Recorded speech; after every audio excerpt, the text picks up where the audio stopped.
Pembacaan Alkitab dalam Kitab Ulangan pasal 33 dan 34.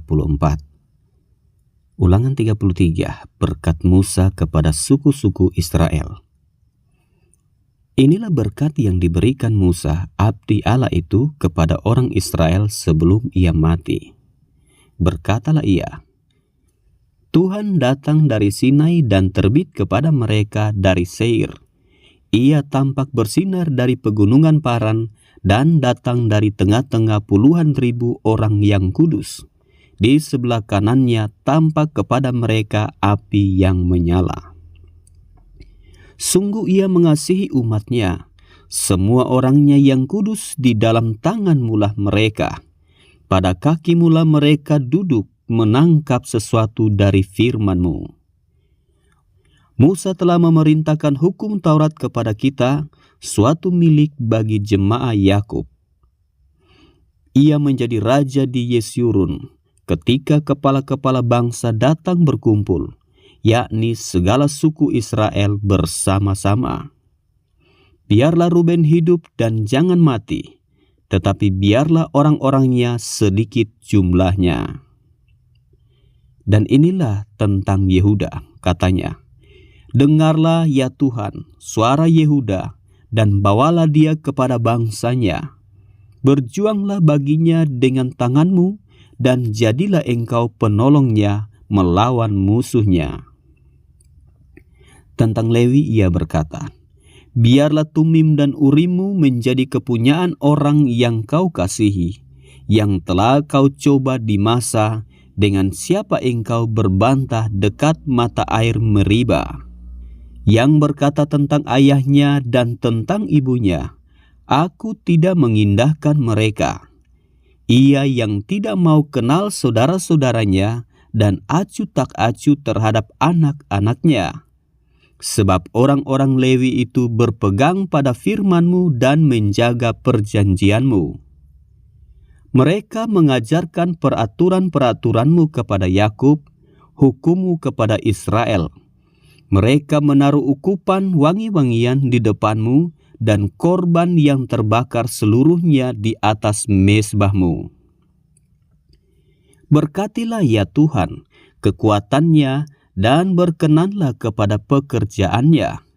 Remukkanlah pinggang orang yang melawan dia dan yang membenci dia, sehingga mereka tidak dapat bangkit. Tentang Benyamin ia berkata, kekasih Tuhan yang diam padanya dengan tentram, Tuhan melindungi dia setiap waktu dan diam di antara lereng-lereng gunungnya. Tentang Yusuf ia berkata, kiranya negerinya diberkati oleh Tuhan dengan yang terbaik dari langit, dengan air embun dan dengan air samudra raya yang ada di bawah. Dengan yang terbaik dari yang dihasilkan matahari, dan dengan yang terbaik dari yang ditumbuhkan bulan. Dengan yang terutama dari gunung-gunung yang sejak dahulu, dan dengan yang terbaik dari bukit-bukit yang berabad-abad, dan dengan yang terbaik dari bumi serta segala isinya, dengan perkenanan Dia yang diam dalam semak duri.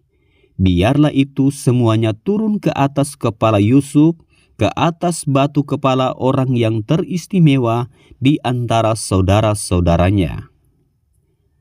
Anak sulung lembu sapinya adalah kegemilangannya, dan tanduk-tanduknya seperti tanduk-tanduk lembu hutan. Dengan itu ia akan menanduk bangsa-bangsa seluruh bumi dari ujung ke ujung. Itulah orang Efraim yang puluhan ribu, dan itulah orang Manasye yang ribuan. Tentang Zebulon ia berkata, bersukacitalah hai Zebulon atas perjalanan-perjalananmu, dan engkau pun hai Isakar atas kemah-kemahmu.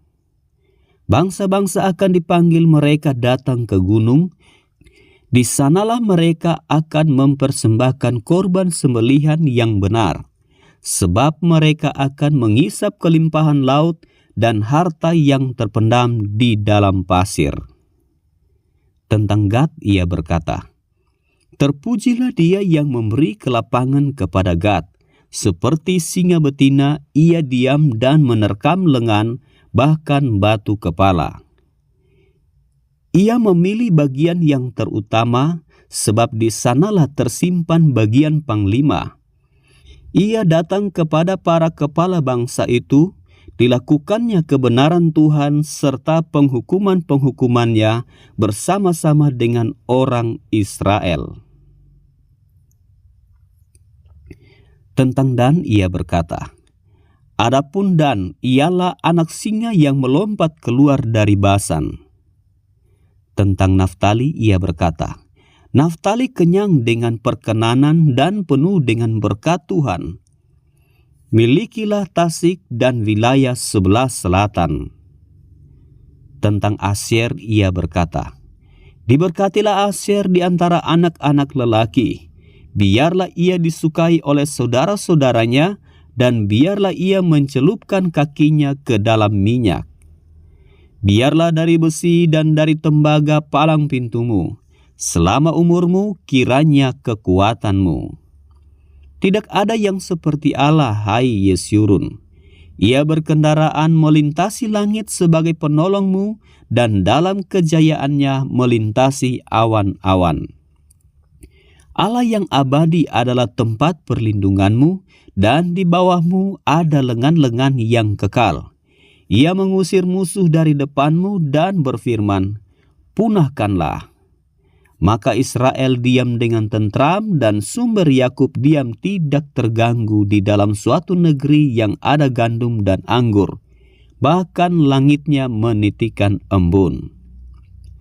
Berbahagialah engkau, hai Israel. Siapakah yang sama dengan engkau? Suatu bangsa yang diselamatkan oleh Tuhan, perisai pertolongan dan pedang kejayaanmu. Sebab itu musuhmu akan tunduk menjilat kepadamu, dan engkau akan berjejak di bukit-bukit mereka. Ulangan 34. Kematian Musa. Kemudian naiklah Musa dari dataran Moab ke atas gunung Nebo, yakni ke atas puncak Pisga yang di tentangan Yeriko. Lalu Tuhan memperlihatkan kepadanya seluruh negeri itu, daerah Gilead sampai ke kota Dan, seluruh Naftali, tanah Efraim dan Manasye, seluruh tanah Yehuda sampai laut sebelah barat, tanah Negeb dan lembah Yordan, lembah Yeriko, kota pohon korma itu sampai Zoar. Dan berfirmanlah Tuhan kepadanya, "Inilah negeri yang kujanjikan dengan sumpah kepada Abraham, Ishak dan Yakub. Demikian, kepada keturunanmu lah akan kuberikan negeri itu. Aku mengizinkan engkau melihatnya dengan matamu sendiri, tetapi engkau tidak akan menyeberang ke sana." Lalu matilah Musa, hamba Tuhan itu, di sana di tanah Moab, sesuai dengan firman Tuhan. Dan dikuburkannyalah dia di suatu lembah di tanah Moab, di tentangan Bet Peor, dan tidak ada orang yang tahu kuburnya sampai hari ini. Musa berumur 120 tahun ketika ia mati. Matanya belum kabur dan kekuatannya belum hilang. Orang Israel menangisi Musa di dataran Moab 30 hari lamanya. Maka berakhirlah hari-hari tangis perkabungan karena Musa itu. Dan Yosua bin Nun penuh dengan roh kebijaksanaan, sebab Musa telah meletakkan tangannya ke atasnya. Sebab itu orang Israel mendengarkan dia dan melakukan seperti yang diperintahkan Tuhan kepada Musa.